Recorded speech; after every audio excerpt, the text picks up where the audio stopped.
नमस्कार। आज भगवत गीता के एक बहुत ही ज़रूरी सिद्धांत कर्म योग पर थोड़ी गहराई से बात करते हैं। जी। हमारे पास कुछ स्रोत हैं जो इसी विषय पर है, कर्म योग पर, जिनमें गीता के श्लोक और उनकी व्याख्याएं हैं। बिल्कुल। और आज हम कोशिश करेंगे कि कर्मयोग का असली मतलब समझें। मतलब कर्म क्या है, क्यों करें, कैसे करें। हाँ, और ये फल की चिंता किए बिना काम करने वाली बात, ये आजकल कैसे लागू होती है, इस पर भी बात करेंगे। जी हाँ। आज की भागदौड़ भरी जिंदगी में इसका क्या महत्व है। सही। तो शुरू करते हैं। कर्म योग एकदम आसान शब्दों में है क्या आखिर? देखिए, इसका जो सार है वो गीता के एक प्रसिद्ध श्लोक में है। कर्म पर ही तुम्हारा अधिकार है, फल पर कभी नहीं। अच्छा। मतलब अपना काम करो, अपना कर्तव्य निभाओ, लेकिन उसका नतीजा क्या होगा उससे खुद को मत जोड़ो। ये एक तरह से डिटैचमेंट या अनासक्ति का रास्ता है, काम करते हुए भी। यानी एक्शन जरूरी है पर रिजल्ट से मुंह नहीं। लेकिन गीता में ये भी तो है कि कर्म किए बिना तो कोई रह ही नहीं सकता, एक पल के लिए भी। बिल्कुल सही कहा आपने। कर्म से बचना नामुमकिन है। प्रकृति अपने गुणों से हमें लगातार कर्म करने पे मजबूर करती है। हम सोचते हैं हम कुछ नहीं कर रहे, तब भी शरीर या मन कुछ ना कुछ कर रहा होता है। तो फिर कर्म से छुटकारा नहीं है तो क्या करें? इसीलिए गीता निष्काम कर्म का रास्ता बताती है। मतलब ऐसा कर्म जो बिना किसी स्वार्थ के, बिना फल की उम्मीद के किया जाए। निष्काम कर्म। हाँ, जब हम इस तरह बिना अटैचमेंट के अपना कर्तव्य करते हैं तो वो कर्म हमें बांधता नहीं, उल्टे वो हमें धीरे धीरे मुक्ति की ओर ले जाता है। और एक और बात जो आपने कही थी शुरू में, ये मैं कर रहा हूं वाला भाव, इसे अहंकार बताया गया है, ये थोड़ा समझाएंगे? हाँ, देखिए, ये सोचना कि मैं करने वाला हूं या मैंने ये किया, ये एक तरह का भ्रम है, अहंकार है। भ्रम? पर लगता तो यही है कि हम ही कर रहे हैं सब। गीता के अनुसार असल में सारे काम प्रकृति के 3 गुणों सत्व, रजस, तमस के जरिए हो रहे हैं। हमारी जो आत्मा है, जो चेतना है, वो तो बस देख रही है, वो साक्षी है। अच्छा।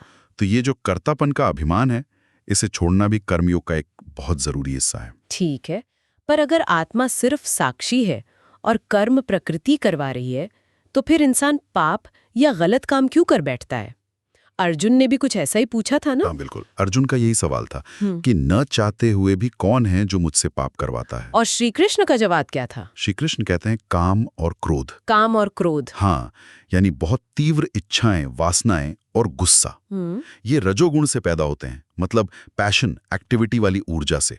और इनकी भूख कभी मिटती नहीं। और ये हमारे ज्ञान को, हमारी समझ को ढक लेते हैं, जैसे धुआं आग को ढक लेता है या धूल शीशे को। गीता इन्हें हमारा असली दुश्मन मानती है। तो ये हमारे अंदर ही है, मतलब कोई बाहरी शक्ति नहीं। बिल्कुल। गीता कहती है इनका घर हमारी इंद्रियों में, हमारे मन में और हमारी बुद्धि में है। वहीं बैठकर ये ज्ञान को ढकते हैं। ओ, तो फिर इनसे बचे कैसे? पहला कदम है इंद्रियों को वश में करना, कंट्रोल करना, ताकि ये जो ज्ञान को ढकने वाला शत्रु है, ये जो काम है, इसे जीता जा सके। इंद्रियों को वश में करना, पर कैसे? मन तो बहुत चंचल है। हाँ, मुश्किल है, पर गीता एक रास्ता बताती है, एक हिरार्की। कहती है कि शरीर से परे इंद्रियां हैं। जी। इंद्रियों से परे मन है, मन से भी परे बुद्धि है, और बुद्धि से भी परे है आत्मा। अच्छा, इंद्रियां, फिर मन, फिर बुद्धि और सबसे ऊपर आत्मा। हाँ, तो अगर हम आत्मा को समझें, जो इन सबसे श्रेष्ठ है, तो उस आत्मज्ञान से हम बुद्धि को स्थिर कर सकते हैं। और स्थिर बुद्धि से मन काबू में आएगा? बिल्कुल। बुद्धि से मन को वश में करके इस काम रूपी शत्रु पर विजय पानी है। यही तरीका है। कर्म करते हुए भी अपनी साक्षी आत्मा को याद रखना है। ये गहरा है। अच्छा, एक और बात आती है गीता में, स्वधर्म की, अपना नियत कर्तव्य।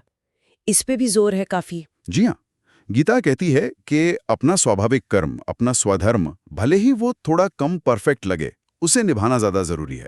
किसी दूसरे का काम चाहे वो कितना भी अच्छा क्यों न लगे, उसे अपनाने से अपना स्वाभाविक कर्म बेहतर है। दूसरे का धर्म भयावह हो सकता है। लेकिन आज के जमाने में ये स्वधर्म कैसे तय करें? इतनी चीजें बदल गई हैं। ये एक अच्छा सवाल है। स्वधर्म का मतलब वो काम जो हमारी प्रकृति, हमारी योग्यता, हमारी सिचुएशन के हिसाब से हमारे लिए सही हो।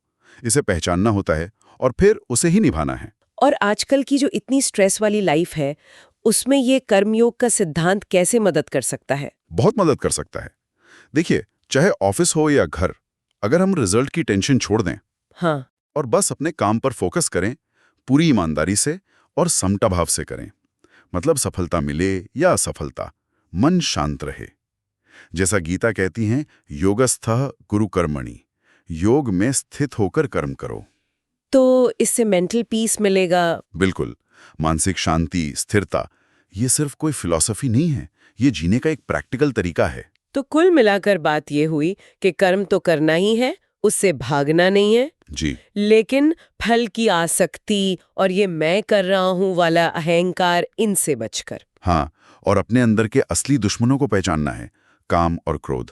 और फिर इंद्रियों, मन, बुद्धि को साथ कर आत्मा के ज्ञान के सहारे उन पर काबू पाना है। ये आज भी उतना ही रेलेवेंट है? बिल्कुल, हमेशा रहेगा। चलिए, तो श्रोताओं के लिए एक विचार छोड़ते हैं सोचने को। आज का समाज इतना कॉम्प्लेक्स है, भूमिकाएं इतनी बदल रही हैं, ऐसे में किसी व्यक्ति का असली स्वधर्म क्या हो सकता है और उसे कैसे पहचाना जाए और कैसे निभाया जाए आज की दुनिया में?